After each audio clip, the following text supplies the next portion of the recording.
Agora vamos falar de mini reforma ministerial, porque em meio às negociações dentro do governo para essa reforma, Lula realiza uma série de encontros com ministros nesta quarta-feira. Ana Moser, já adiantamos inclusive, que atualmente comanda o esporte, deixou o Palácio do Alvorada há pouco. Já Márcio França teria aceitado deixar a pasta de portos e aeroportos para ir para um novo Ministério do Empreendedorismo. O PP, inclusive, sinalizou que aceita o Ministério do Esporte, mas quer turbiná-lo com novas secretarias para destinar emendas parlamentares. Já Silvio Costa Filho, do Republicanos, deve assumir o ministério que era chefiado por França. A expectativa, inclusive, é de que esse anúncio oficial ocorra no dia de hoje. Cristiano Beraldo, no que essas mudanças mudam na composição do governo? Para a população, muda alguma coisa? Muda, né? Fica pior, porque os elementos necessários para fazer uma indicação de um ministro, eles ficam cada vez menos presentes.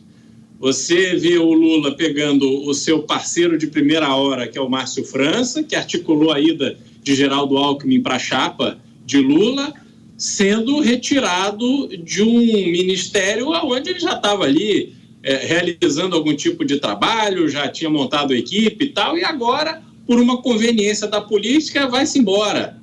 Vai começar de novo em outro lugar.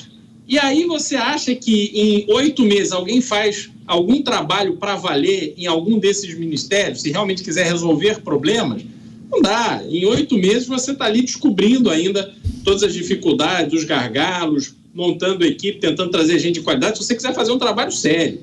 Agora, nesse troca-troca, não dá, né? Você fica completamente desestimulado. E aí você tira essa pessoa que estava ali desde o primeiro momento, turbina o ministério para dar para outro. E aí a gente ainda tem, no caso do PP, ainda tem a Caixa Econômica, que estão especulando aí que vai ser a Daniele Calazans. Daniele Calazans que aprovou, no apagar das luzes de 2022, empréstimo de 450 milhões de reais para as americanas, dias antes daquela catástrofe que aconteceu com as lojas americanas. Então, quer dizer, cadê a qualidade técnica? Cadê o preparo? Cadê o currículo das pessoas que vão ocupar cargos tão importantes? Estão no lixo, porque o que vale é o acordo, é o interesse político. Não dá para ser assim. A gente vai só alimentando problemas, a gente não resolve nada, porque essa conveniência política se impõe e não tem firmeza para gerir o Brasil e fica aí cedendo essas negociações. Agora tem apostas, tem cassino, tem não sei o quê, e vem pórtico, mas não sei o quê, Caixa Econômica, e o povo brasileiro que se dane, que se lasque, que resolva os seus problemas por conta própria. Pois é, Dantas, a gente tinha adiantado, inclusive no dia de ontem, todas aquelas tratativas para saída de Ana Moser, não tínhamos a confirmação ainda, agora essas novas sinalizações, inclusive a troca de Márcio França de pasta. O que é confirmado até aqui dessa mini reforma ministerial tem repercussão negativa em Brasília por conta, por exemplo, da saída de uma mulher? Então, o Lula está tentando compensar essa demanda, né, especialmente da parte do PT ali, desses grupos mais identitários, de partidos de todo esse campo progressista, que insistiram, pressionaram muito para que mulheres tivessem representatividade dentro da esplanada, ali dentro no gabinete do Lula. E com a saída da Ana Moser, e a substituição pelo Fufuca, o que é aí um negócio bastante questionável, essa pressão aumenta. O Lula está tentando compensar isso com a indicação de uma segunda mulher para o STJ.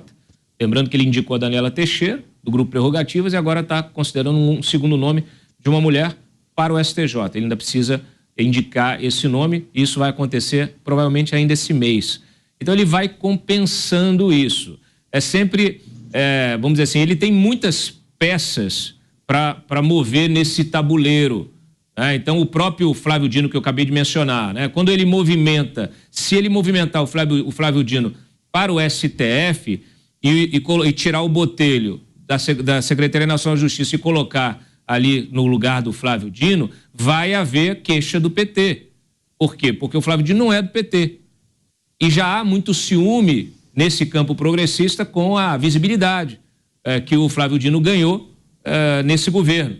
Então, vai haver uma pressão do PT ainda maior, mas o Lula vai dizer, olha, vocês ficaram me perturbando aqui na distribuição de cargos, porque o Wellington Dias não queria liberar o ministério dele, o outro também não queria e tal, então ele vai fazer aquilo que ele der na telha dele e cada um que se vire com as suas demandas, né? Então, é isso, são questionamentos do próprio campo que quer se ver representado aí na esplanada. Mas, naturalmente, o Lula está se vendo obrigado a abrir o seu governo para ganhar a governabilidade no Congresso, a abrir para partidos do centrão, do centrão, aqueles mais fisiológicos, né? O próprio PP, o Republicanos, partidos que conseguem também estar aí, às vezes, na oposição e no governo, né? A gente viu no próprio Republicanos ali uma reação inicial do Tarcísio, dizendo que ia sair do partido, senadores, Mourão, todo mundo dizendo que ia sair do partido, e depois isso se acomodou, Damares desistiu, aí foi perdendo força e hoje todo mundo já está mais ou menos pacificado, não, tudo bem, vamos lá porque tem mais interesses envolvendo essa aliança do que simplesmente ali afinidades ideológicas. E aí eles constroem, essas lideranças políticas estão construindo um discurso público, uma narrativa para tentar convencer o eleitor, na verdade para tentar engambelar o eleitor, que o eleitor está cada vez mais esperto, muitos não vão se deixar enganar, mas o fato é que se cria a narrativa de que não, o partido vai continuar independente, nós estamos colocando o pé dentro do governo, mas vai continuar independente. Não existe isso. Ou você é governo ou você é oposição. Esse meio termo não é possível, né? É possível você ser governo e oposição. O próprio PSD faz isso. Mas, assim, não dá para você você dizer que não é. Você é. Aí tem que deixar isso claro. E admitir e, vamos dizer assim, e sofrer as consequências dessa escolha, porque essa consequência ela vai vir nas urnas. Tá certo. Agora, Mota, só para fechar, várias pessoas, inclusive, trazendo esse aspecto aqui. Será que os integrantes do governo não vão falar nada? Lula tirando uma mulher do ministério e colocando um homem rico, branco e hétero. Cadê as críticas? Acho que o seu microfone está fechado, Mota. Desculpa. Daniel, isso é um fenômeno mundial. Se você for ungido com a graça progressista, ou seja, se você se declarar progressista, lacrador, você pode fazer o que você quiser. Você não precisa ser coerente com o que você diz, porque você tem o certificado de progressista. Isso acontece no mundo inteiro. Você pode, e tem inúmeros exemplos disso, né, de pessoas que estão cercadas de pessoas iguais a elas e pregam a diversidade e nos dão aula sobre a importância da diversidade. Aí quando você olha para elas, não tem diversidade nenhuma, diversidade nos termos delas, né? São pessoas que defendem práticas como, por exemplo, a liberação das drogas, mas quando você olha para a vida delas, para as famílias delas, são as famílias mais tradicionais possíveis, onde ninguém chega nem perto de um baseado, mas para os outros elas defendem isso. Isso é a característica da prática progressista. Então, fala, né, prega, ordena que os outros sigam essa cartilha, mas eles mesmos não têm obrigação nenhuma de seguir isso. Mota, já que você falou... Mota. Pois não, rapidamente, Daniel, Dantas, pois não. Tem um aspecto ainda mais, que chama ainda mais atenção e que irrita ainda mais, apesar do silêncio da militância, é que o Fufuca, né, ele, como deputado, votou pelo impeachment de Dilma Rousseff. Aliás, a frase dele, do voto dele é ótima, vale a pena repetir aqui. Ele diz o seguinte, ó: em nome da unidade partidária, né, do Partido Progressista, das milhares de pessoas que foram enganadas pela refinaria Premium, que era aquela que seria construída no Maranhão, seu estado de origem, das milhares de pessoas que choraram as mortes de seus entes queridos na BR-075, que também não foi pavimentada, em nome desse estado que carrego nas costas e no coração, olhando para você e para o meu querido Alto Alegre, diga para o povo maranhense e para o povo do Brasil que voto sim a favor do impeachment. Eu fico imaginando agora qual será o discurso do Fufuca, o discurso de posse dele lá no Ministério. Pois é, já que o Mota comentou em baseado, falando em baseado, viu, Mota? Vamos trazer um um tema aqui interessante para a gente debater e compartilhar com o nosso público, porque a Cruz Azul do Brasil, que é uma entidade sem fins lucrativos que promove uma vida sem drogas, criou um abaixo-assinado virtual contra a descriminalização do porte de maconha para consumo próprio. O julgamento foi paralisado no dia 25 de agosto no Supremo Tribunal Federal, com 5 votos a favor e 1 contrário. Nesse abaixo-assinado, a entidade fala das muitas evidências científicas que comprovam os intensos malefícios dos entorpecentes e também dos crimes cometidos por usuários de drogas. Questões legais e sociais também foram levantadas nessa petição, que já conta com mais de 27 mil assinaturas. Vou começar com o Roberto Mota, é especialista em segurança pública. A gente já tratou da questão que envolve descriminalização das drogas e também do porte para consumo próprio várias vezes. Agora, além do posicionamento dessa entidade aqui que a gente destacou, Mota, eu tenho acompanhado ao longo dos últimos dias muitas manifestações de pessoas públicas ou não contra esse entendimento parcial até aqui do Supremo Tribunal Federal em relação à descriminalização do porte de maconha para uso pessoal. Mota. Eu nunca consigo deixar de rir quando eu escuto essa expressão, porte de maconha para uso pessoal. Caramba, enfim. Mas vamos lá, a gente pode fatiar esse assunto de várias formas. Eu vou abordar aqui sobre uma ótica, um ponto de vista que a gente nunca discutiu. A pauta de liberação das drogas é uma pauta dessa turma progressista, né? Da esquerda mais moderninha. O pessoal da esquerda tradicional não quer nada com drogas. O pessoal tradicional, você imagina, procure em algum lugar nos escritos de Marx, de Lenin, né? Alguma coisa sobre drogas. Não existe. Isso não tem nada a ver com a pauta da esquerda tradicional. Isso lembra que eu sempre falo aqui da cestinha dos progressistas, né? Na cestinha dos progressistas tem lá a defesa do aborto, a defesa da liberação das drogas, eles têm que ser contra punição para os criminosos, têm que ser contra o porte de armas para o cidadão comum. Então, a maioria dos progressistas que defendem isso não tem nem argumento bom.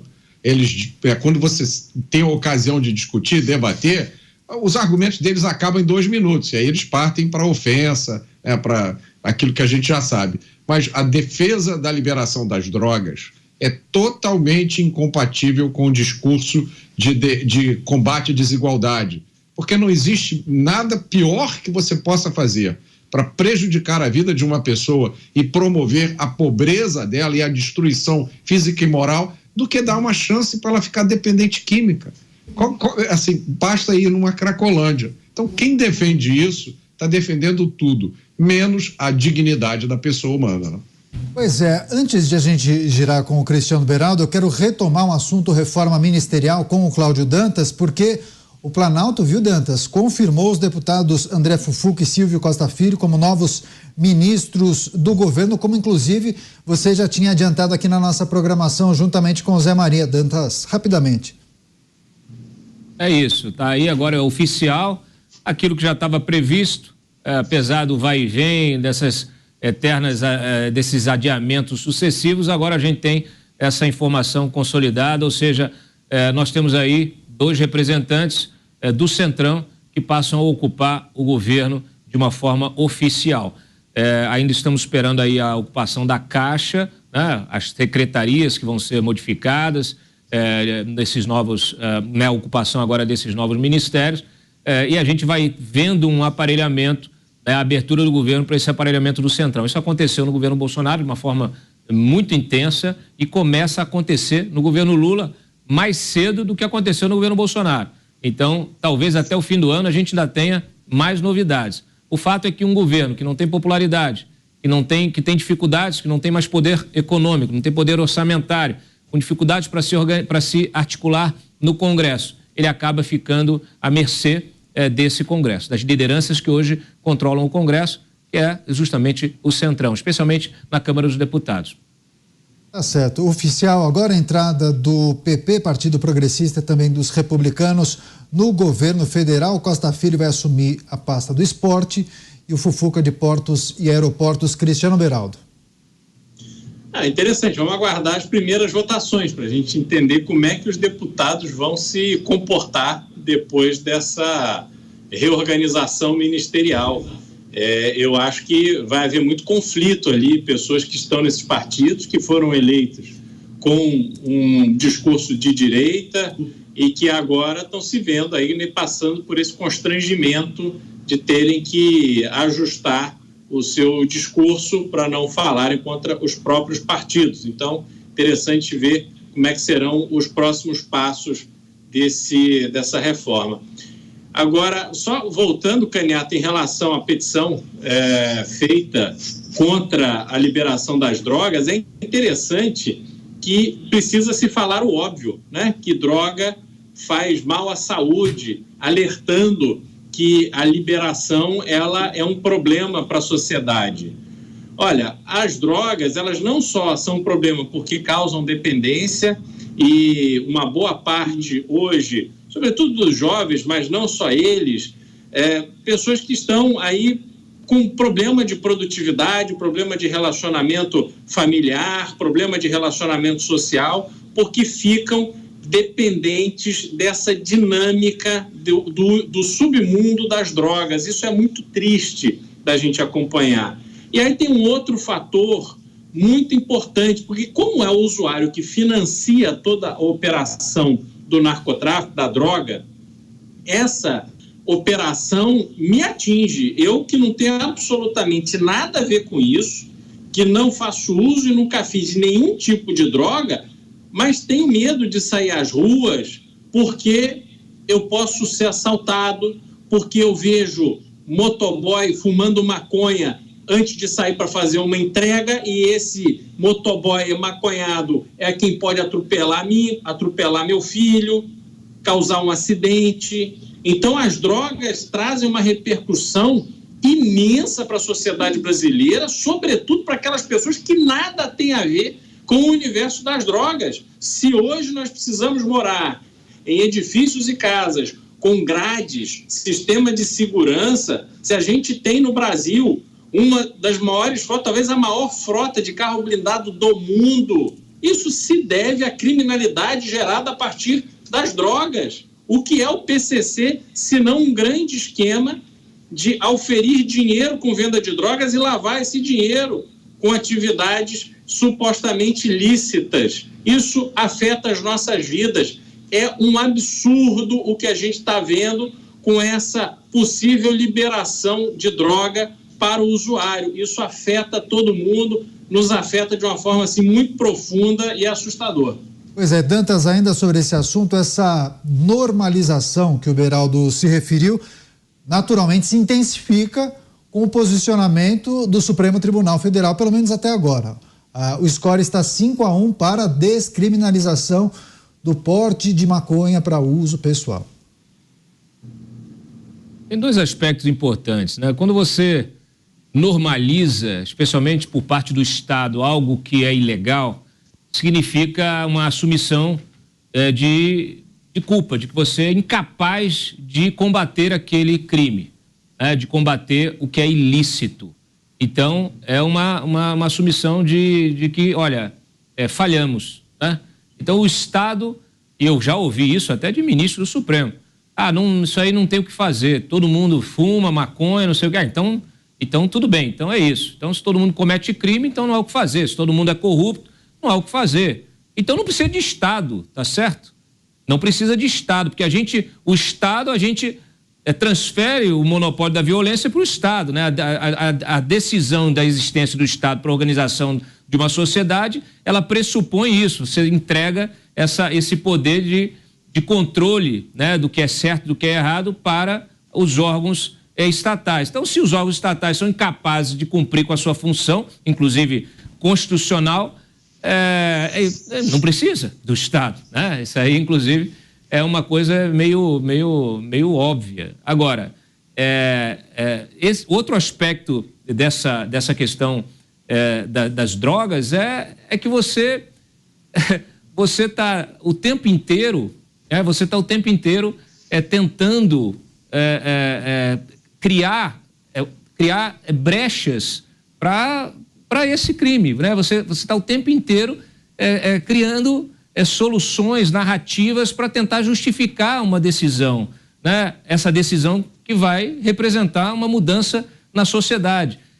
E essa decisão, ela é sempre tomada do ponto de vista de um país que ele é continental.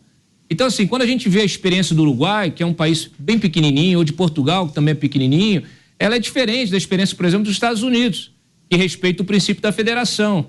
Então, você tem estados em que, de repente, a cultura daquele estado permite isso, né? E aí você faz um teste naquela cultura.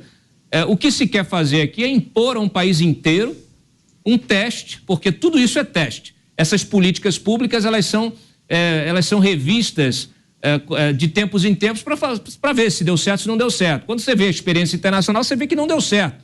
Acabou aumentando em muito o custo do equipamento de saúde, o custo do sistema de saúde. Você pesou ainda mais. O sistema de saúde que já sofre fica ainda mais pesado porque essa pessoa que se droga, ela acaba virando viciada, depois isso vai gerar um custo no sistema de saúde.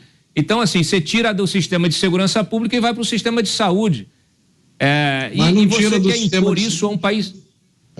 Desculpe, Dantas, não. E você quer impor isso a um país inteiro. Então, assim, você quer colocar, sei lá, pessoal, que você quer legalizar aí a droga, o porte de maconha, enfim, o consumo da maconha lá no Rio de Janeiro. E você quer que o pessoal de Santa Catarina tenha a mesma postura. E são culturas absolutamente distintas. E você está impondo à sociedade, mas aquela sociedade não quer isso. De repente, se você fizer uma enquete, a maioria dos fluminenses lá, dos cidadãos do Rio de Janeiro, vão achar que, não, beleza, libera maconha aqui pra gente. Só que vai lá, ouve os catarinenses, vê se eles vão topar isso. Então, é difícil num sistema cada vez mais... eu não sei, não vi se tem... É até bom, Mota, você aí poder ajudar a esclarecer. Mas, assim, você entende? Quer dizer, é uma coisa que também viola... Você tentar impor a um país do tamanho do Brasil, isso viola o próprio Pacto Federativo, a cultura regional de cada lugar. Vai lá, Mota, para arrematar. Não tem dúvida. Tem dois aspectos aí. Um é esse, que você falou muito bem, Dantas. Nos Estados Unidos, a lei penal, a legislação penal é federal e estadual. Então, tem estado que tem pena de morte, tem estado que não tem. Aliás, está acontecendo um episódio assim, exemplar da diferença dos Estados Unidos e Brasil. Eu não sei se vocês estão acompanhando essa história de um brasileiro que está condenado à prisão perpétua nos Estados Unidos e fugiu da cadeia. E está lá uma mobilização enorme para capturá-lo, né, para trazê-lo de volta para a prisão. Ele foi condenado à prisão perpétua porque matou a namorada a facadas. Um crime que aqui no Brasil daria para ele, no máximo, aí 8, 10 anos de cadeia, depois ele sairia para o semiaberto, depois para o aberto, e aí pagou a dívida com a sociedade, né? Que frase bonita. Ele já pagou a dívida com a sociedade, mas como? Ele matou uma pessoa, ficou 8 anos preso, é isso que vale uma vida no Brasil? É isso que vale uma vida no Brasil. Enfim, um aspecto é esse da federalização. O outro aspecto, Dantas, que é muito importante, que é uma falácia que a gente tem que combater todo dia, é a narrativa da guerra perdida. Né? Muita gente justifica isso. Então temos que legalizar, porque a guerra contra as drogas é uma guerra perdida. Baseado em quê, filho? De onde você tirou essa noção? Não, porque os volumes apreendidos de drogas são cada vez maiores. Cadê os números? E quem garante a você que os volumes não seriam maiores, ainda maiores, se não houvesse o combate ao tráfico? Então é uma argumentação cheia de falácias que não encontra sustentação na vida real. Mas as pessoas usam esse argumento de a guerra perdida. Pois é, a gente vai... Você perde a guerra quando... Rapidamente, para a gente encerrar esse assunto. Você perde a guerra quando você a polícia apreende 1 tonelada de cocaína recheando mangas, né? Que estavam lá, foram apreendidas numa batida policial, e depois o judiciário vai lá e libera porque não tinha mandato para poder invadir ali o galpão para apreender aquelas mangas recheadas de cocaína. Então, com isso você realmente você dificulta essa guerra, né? Então, olha, realmente é uma discussão infernal. E é muito curioso, porque assim, Mota, Eu estava lendo a respeito da experiência, por exemplo, no Uruguai. No Uruguai não baixou o comércio, muito pelo contrário, o comércio ilegal permanece e a discussão, e permanece de que maneira? Em relação à dosagem, né, do princípio ativo da maconha, porque a maconha legalizada ela tem um princípio ativo menor, então o mercado ilegal continua girando forte porque o princípio ativo é maior, eles comercializam com o princípio ativo maior. Então é o seguinte, não resolveu nada, não adiantou, não teve nenhum impacto positivo, só piorou a situação. Continua sendo um negócio sem qualquer tipo de controle.